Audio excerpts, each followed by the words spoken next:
Ferguson has expressed interest in a Nick Diaz fight at welterweight. Ferguson says a lot of things. Does he actually do it? Honestly, wouldn't put it past him, but he's talking about moving up to welterweight, even middleweight. That's a bit of a stretch for me, but I could see moving him to welterweight for a fight with Nick Diaz. The middleweight thing has me scratching my head, dude. Right. Welterweight, even welterweight, there's going to be some big ass, dude, Hamza is a welterweight. Yeah.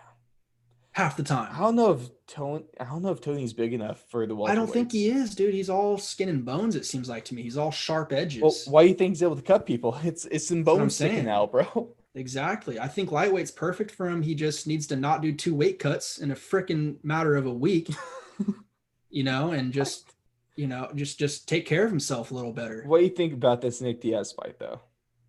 I don't know. I'd like Nick Diaz doesn't need to go and fight killers his first fight back, It's a bad fight for Nick. Dude's been out for how many several years? 5, I want to say. I think Silva was his last fight, wasn't it?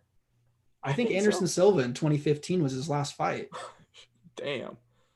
I could be wrong, but I'm pretty positive that's when he got suspended and shit. Yeah, no, there's no way Nick Diaz comes back to the UFC after this long of a layoff to one of the best strikers.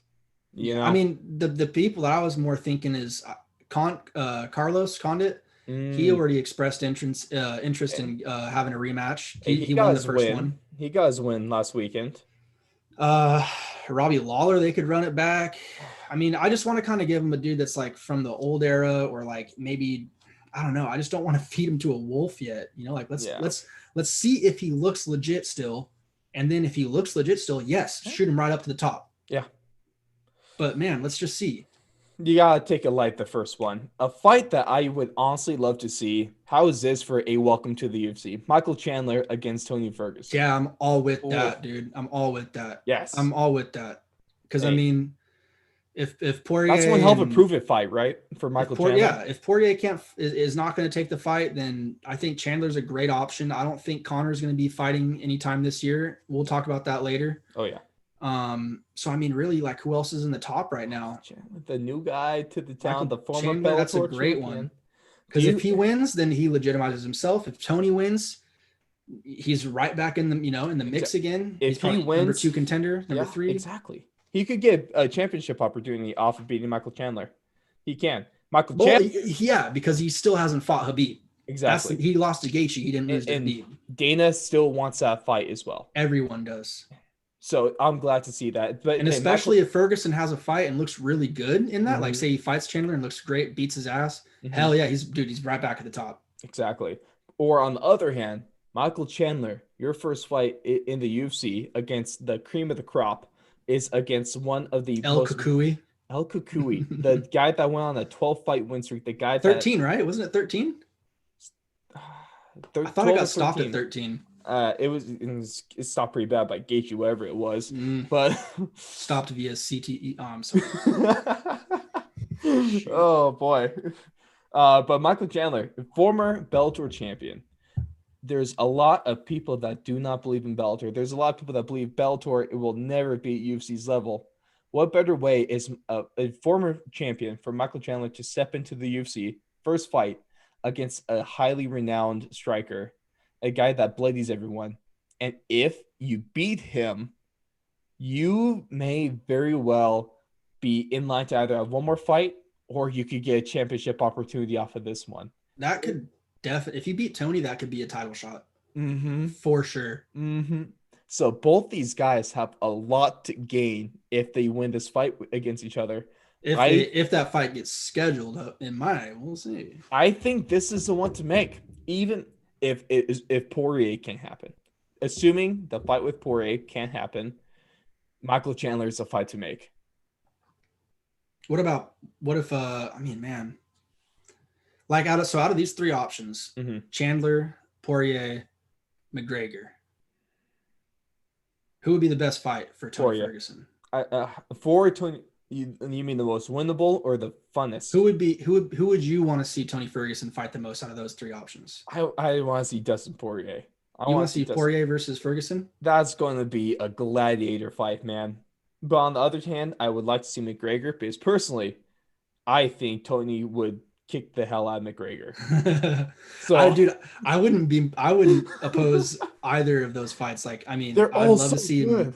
I'd love to see him rematch Poirier, and I'd love to see him fight Connor for the first, or I'm sorry, I'd love to see Connor rematch Poirier, or I'd love to see him fight Tony for the first time. I mean, And then Michael Chandler. and Michael Chandler's a sick fight too. I mean, there's so many, they could go any way with that, but the biggest thing is who's going to sign on the dotted line. And I think Chandler probably gives you the biggest chance, you know? Yeah, he's making more money in UFC now than he was in Bellator. Maybe not including sponsorships because Bellator can actually have some sponsorships on the shorts. They're not owned by Reebok.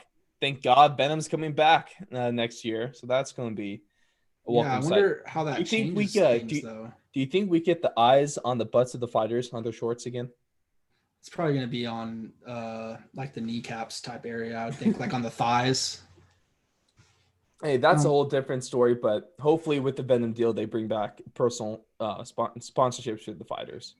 Yeah, that'd be really nice. I need to see Brock Lesnar with the Jimmy John sponsors again. Okay, that's why. I really feel bad for the fighters that they don't get that. Yes, I think the Venom deal is a great step in the right direction. Imagine Derek Lewis's. Maybe Venom is the guy to actually give the camo shorts. Derek Lewis would have the greatest sponsors, man. Oh my. He'd have like Manscaped, some ball deodorant. My balls was hot. Hey, and then Bryce, some Venom, sweet sponsors. See, dude, Bryce would have like some composite bows, some compound bows or whatever sponsors. Hey, like some hunting agencies. Nonetheless, Blake, at least when Venom takes over, they better do the right thing and give Bryce Mitchell his camo shorts. Okay, give him the camo shorts because Reebok isn't cool enough for that. He's finally gotten some camo gear. That he's selling for his merch. He should have it for the next fight. He should. He 100% should. Isn't that on the Halloween card too? I think it is. This versus Feely, dude. That's gonna be a freaking fight right there. Hey, I know we're getting. I like both of them, bro. We're getting a little off track, but if we want to talk about good fights, what about the fight in 10 days? Which one is that? Excuse my Chihuahua. Oh, it's okay. The Chihuahua is okay. See, but that fight is going to be I walked myself into the corner because it should be not the Sanhagen, but Brian Ortega. Korean Zombie. Yeah, I literally was saying this last night. Like I had the same look on my face and everything because I always type up like once per week. I do UFC upcoming fights just to check out like the next 3 fight cards coming up. Yep. I did that yesterday and I was like, oh my God, I forgot about this, dude. This is insanity. It's gonna be so good. I don't care about any other fight on that card. I mean, I'm sure there's great fights on there, Jimmy but literally on the main card. Literally just want to see Korean Zombie and Brian Ortega throw down because that's been festering for like a year. Over at least. Hey, when did he slap that K-pop guy, Brian Ortega? I remember when Jalen was still talking UFC with us, how we were all talking about how you can't talk trash about K-pop. This was months ago at this point. Dude, I was gonna say, was that this year or was that last year? Because it seems like a long time ago. I don't know. This year's been weird. It was back when you could still have crowds, obviously. Yeah, right. So at least before March. Hey, there's some good stuff coming up.